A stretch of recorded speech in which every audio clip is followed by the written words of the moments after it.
गोभी पराठा विच। एक गांव में शीतल नाम की महिला अपने पति महेंद्र और बेटे राज के साथ रहती थी। शीतल के पति महेंद्र अपने घर का खर्च चलाने के लिए गोभी के पराठे बेचते थे। कुछ समय बाद महेंद्र बहुत बीमार हो गया और फिर एक दिन उसकी मृत्यु हो गई।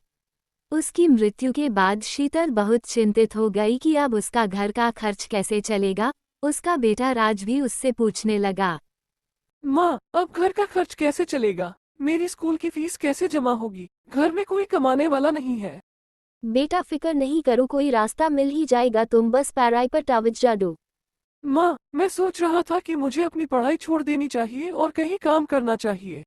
पढ़ाई छोड़ने के बारे में सोचना भी मत, मैं खुद कुछ करती हूँ। एक दिन शीतल की सहेली उसके घर आती है और उससे पूछती है, अब जब आपके पति का निधन हो गया है तो आपने घर का खर्च चलाने के बारे में क्या सोचा? मुझे समझ नहीं आ रहा खर्च का इंतजाम कैसे होगा। आपको अभी से गोभी के पराठे बेचना शुरू कर देना चाहिए। अगर मुझे नहीं पता कि मैं ये सब कर सकती हूँ या नहीं। अगर तुम्हें पैसों की ज़रूरत हो तो बेझिझक मुझसे पूछो। अरे नहीं, बहुत बहुत धन्यवाद। अपनी सहेली के जाने के बाद शीतल गहरी सोच में पड़ जाती है। ये गोभी पराठा आइडिया बुरा नहीं है, इससे घर का खर्च और राज की स्कूल फीस की समस्या भी हल हो जाएगी। जब उसका बेटा स्कूल से घर आता है तो वो उसे भी इसके बारे में बताती है। मैं गोभी के पराठे बेचने की सोच रही हूँ। मैं तुम्हारे पिता की मदद करती थी, इसलिए मेरे लिए ये इतना मुश्किल नहीं होगा। अरे, आपने बहुत अच्छा सोचा है। वैसे तो मैं खुद कुछ करना चाहता था, लेकिन आप मुझे पढ़ाई नहीं छोड़ने देंगे। मुझे बस इस बात की चिंता है कि मैं आप पर पहले की तरह ध्यान नहीं दे पाऊंगी।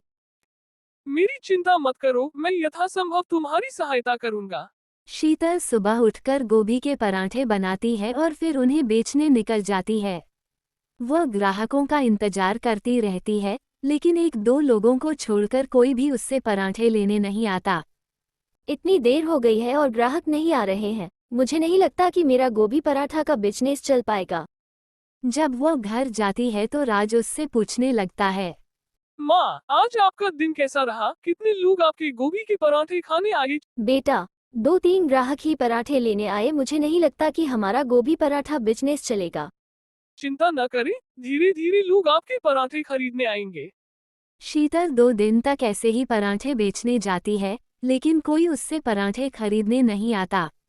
इस बात से वह काफी परेशान हो जाती है। आखिरकार तीसरे दिन एक बूढ़ी औरत उसके पास आती है और पूछती है, अरे, क्या तुम्हारे पास खाने के लिए कुछ है? मुझे बहुत भूख लगी है। लीजिए ये गोभी का पराठा और जी भर कर खाए। लेकिन मेरे पास तुम्हें देने के लिए पैसे नहीं हैं। कोई बात नहीं, पैसों की चिंता मत करो। बुढ़िया बड़े स्वाद से पराठे खाती है और फिर शीतल के लिए प्रार्थना करने लगती है। कोई ग्राहक नहीं आ रहा है, इन पराठों से सिर्फ आपको ही फायदा हुआ है। ये सुनकर बुढ़िया डायन बन जाती है और शीतल डर जाती है। तब डायन शीतल को कुछ मसाला देती है। इन पराठों में इन मसालों का इस्तेमाल करने से इतने स्वादिष्ट पराठे बनेंगे कि ग्राहकों की लाइन लग जाएगी। चुड़ैल उसे मसाले देती है। अगले दिन शीतल अपने पराठे में उन्हीं मसालों का उपयोग करती है। हर किसी को उनके पराठे इतने स्वादिष्ट लगते हैं कि उनकी दुकान पर ग्राहकों की लाइन लग जाती है। धीरे धीरे शीतल के पराठे अच्छे बिकने लगते हैं। वह अच्छा पैसा कमाने लगती है और खुशी खुशी अपने बेटे राज के साथ समृद्ध जीवन जीने लगती है। अरे चैनल को सब्सक्राइब तो करते जाओ।